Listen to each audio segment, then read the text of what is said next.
Music in the Cafe, a Lukanette alternate universe month-long fanfiction. Each day will be based on a writing prompt from the Lukanette September 2019 calendar. I do not own this calendar.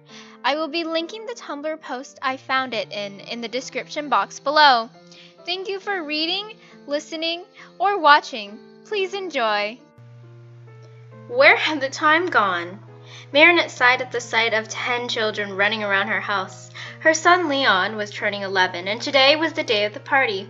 To say that he was very excited was an understatement. He was literally running around chasing after his friends and yelling at the top of his lungs.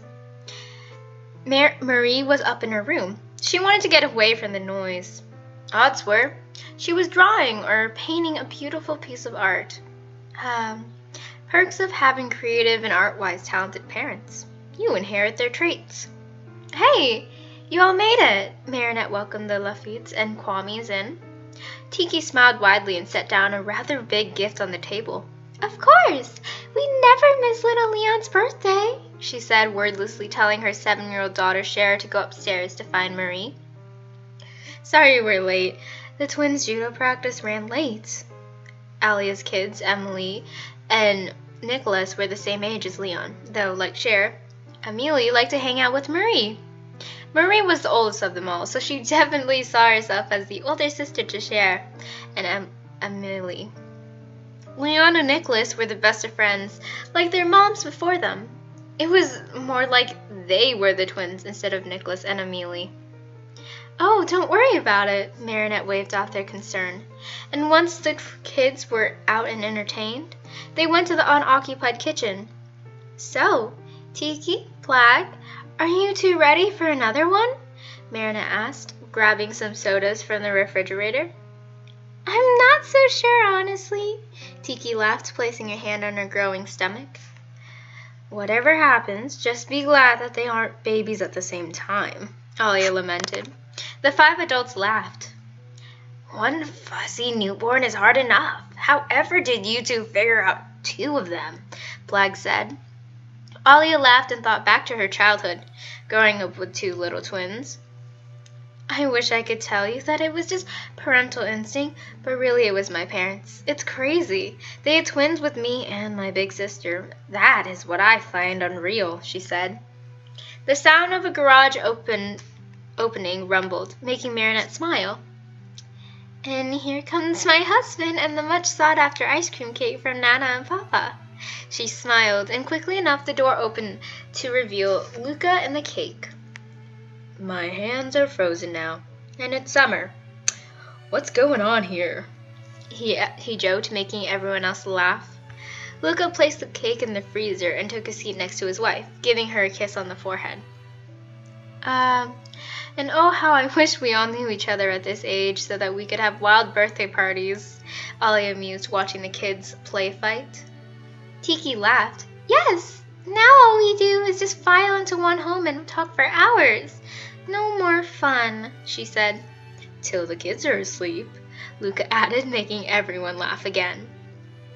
Whatever, we have the rest of our lives to spend together. That's more than enough to make up for those lost times, Marinette said optimistically. We sure do, Nino added. After an hour of chatting, the kids decided that they wanted to open presents and have some cake, so the girls were called down and everyone was seated more or less in the living room. Wow! Thanks, Aunt Tiki and Uncle Plag, Leon said excitedly, holding the Nerf toy box in his arms tightly. Tiki smiled brightly while Plag lowly grunted a, "You're welcome, kid." More presents were unwrapped, and so did the pile of paper scraps grow. It was clear that Leon's favorite gift was from Aunt Alia and Uncle Nino, a Nintendo Switch with lots of candy. Yes, Marinette did glare at her best friend for giving her already hyperactive son more sugar, but Alia claimed, as his aunt, it was her job to give him whatever his mom didn't. And that's when Marinette stated that she would be giving the twins whatever she said no to, and all the adults laughed as the kids danced around doing whatever kids did. Marie, can you hand out slices? Marinette asked her daughter. The girl nodded her pink-streaked head of hair and brought them to the kids awaiting sugar. Marinette sighed, thinking about her kids. Although Marie was a girl and looked like her, and even was named after her, she took after her father more. Quiet, calm, and introverted. She was 14 years old and clearly prepared to be alone at this party, minus Charlotte and minus Cher and Amelie. At school, she had a small group of friends, and they were great kids. The Coufains had them over once, and Marie was more of a listener than a talker of the group, like her father. It seemed that Marie didn't inherit her mother's clumsy traits, actually. Marie was a lyrical dancer, and a rather good one to say the least. Starting with ballet, she adapted well to dance, and after a couple years of gymnastics, shifted fully to doing lyrical. Marinette was so proud of her daughter. She couldn't ask for a better one. Marie got good grades and was talented in dance and art, respectful and well-behaved. There was her mild worry as a mother that Marie would develop anxiety like her, but as of right now, Marie didn't show any symptoms. Marinette didn't think her daughter would try to hide them from her either. They were an open family and talked about it often. Marie had no reason to feel ashamed or scared of it. Leon, though named after his father, was more like his mom. Loud, energetic, talkative, and always moving from place to place. They suspected that he had ADHD, but when the test came back, the doctor just informed them that he was just an active kid. So to combat that, his parents decided to put him in sports. He played football for the longest time, and it seemed to be a good way to get his energy out and make use of it, but lately running track and field was the best choice for him. He was very fast, one of the best sprinters at his age. Leon also played the electric guitar with his father and liked baking with his mother. He was clearly the baby and would definitely stay that way. 2 kids was enough for the busy and love-filled lives of Marinette and Luca. Thank you so much for letting Victor come over. Marinette waved goodbye to the last guest and closed the door. Leon was excitedly bouncing around. This is the best day ever. And I'm 11. I'm so old, he said. Marie rolled her eyes but smiled at her brother. Try being 14, she said in a teasing manner. That's so old, Leon cried. Oh, and what does that make me? Luca said with an eyebrow raise. Leon thought for a moment before saying, really old. The family shared a laugh. I'm glad you enjoyed your superhero party, Marinette said, but Leon shook his head side to side quickly. Mom, it's a vigilante party, like the Green Arrow, he corrected. Marinette laughed and shook her head, saying, all right, sorry. Did you enjoy your vigilante party? Leon responded with a yes, and his father ruffled his hair. I have no clue if showing you that show was a good or bad thing still. Luca laughed. Good, it's good, Leon said earnestly. Marinette smiled at her husband and kids. Marie had one headphone in, and Luca and Leon were talking about the latter's favorite superhero, vigilante. And to think that this all started with Luca walking into my cafe. Hi, okay, so I don't even know how to react. This series is done. I can't believe this series is done. It is, so far, the longest series I've ever written. You know, it being 30 parts, 30 different days.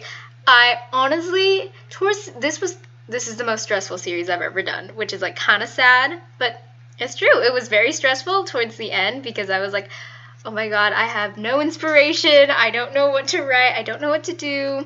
But somehow your girl pulled through, and it's done. So this entire series in total is about 140 pages, I believe, in the way that I've written it. It's 140 pages, and I don't know how to feel about that because that's very long. That's very long. So I want to say thank you for anyone that, if you watched read it all throughout this month, if you're like reading this as it's coming out, one, I applaud you for your patience of like waiting all day, and I applaud you for dealing with terrible writing. Actually, if you listen to this series, I applaud you for reading my terrible writing. I do not know what I'm doing, but it's fun. Thank you so much for reading it. If you really like this series, let me know. I love Lukanette. Like, believe me, Adrianette is endgame, but like, I have to appreciate Lukanette. It's a very music-heavy. This one was a very music-heavy series, of course. It's called Music in the Cafe. I love music, so I was just like really excited. I kind of used there's a lot of different inspirations for this story. One, I love music. Two, I love cafes. I've worked in a coffee shop before, and so I kind of modeled off Marinette's coffee shop after the one that I worked in. Not exactly, but like kinda. I don't really know what else to say. The storylines, let's see. I honestly wish I had given Luca some better storylines, but like, he was kind of just on the back border in terms of like interesting storylines. Marinette got a lot. I gave Marinette probably my favorite storyline I've ever done. Her anxiety storyline is probably, I love that. I am very passionate about learning about mental health and watching out for the people you care about and all that. I'm very passionate about that stuff, so I just wanted to bring a little awareness to anxiety because I have many friends with anxiety. But I pretty much like, yeah, if you or someone you know has anxiety, talk to them. Maybe convince them to go to therapy. Sometimes medication can even help. For the betterment, like always, mental health is very important, and I'm really hoping I can do more like series with mental health stuff because that's something I'm passionate about, and a lot of more like, subjects like that. Yeah, and this was a very fun series. A stressful series, but very, very fun. And I've been planning, you guys, I've been planning this series and I've been working it all out for like months now. I've written the first couple chapters. I wrote that like 5 months ago. And I was just like, I want to get more written before I actually start posting it. So no joke, I started this series, like I started writing it in like 2019, back when life was normal and we had no coronavirus and crazy stuff happening right now. Yeah, I do want to touch a little bit on Black Lives Matter because that's something I'm passionate about. Please, for the love of God, support and sign the petitions and support just the movement because, like, it's human rights. We're fighting for an entire race of humans to have all of their rights and not be treated differently just by something that they can't control. And we've been fighting this fight for years and years, hundreds of years. So, like, we need to join the fight. Yeah. Anyways, I'm gonna have to move past that subject because I'm nearing the end of the story. As you can tell, I'm scrolling through it all. This was a very fun story. There's so many characters, lots of different voices I had to do. I'm not a voice actor in any way. It was difficult, but it was fun. I could not figure out what I was doing. Actually, you can tell from video to video, everyone's voices, like the tone of their voice is completely different because I don't know what I'm doing. I'm not a voice actor. I will say, adding in that little, the theater bit about Marinette and Adrian being theater, I just had to add that in because I was like, I want something to do with music and something to bring them together.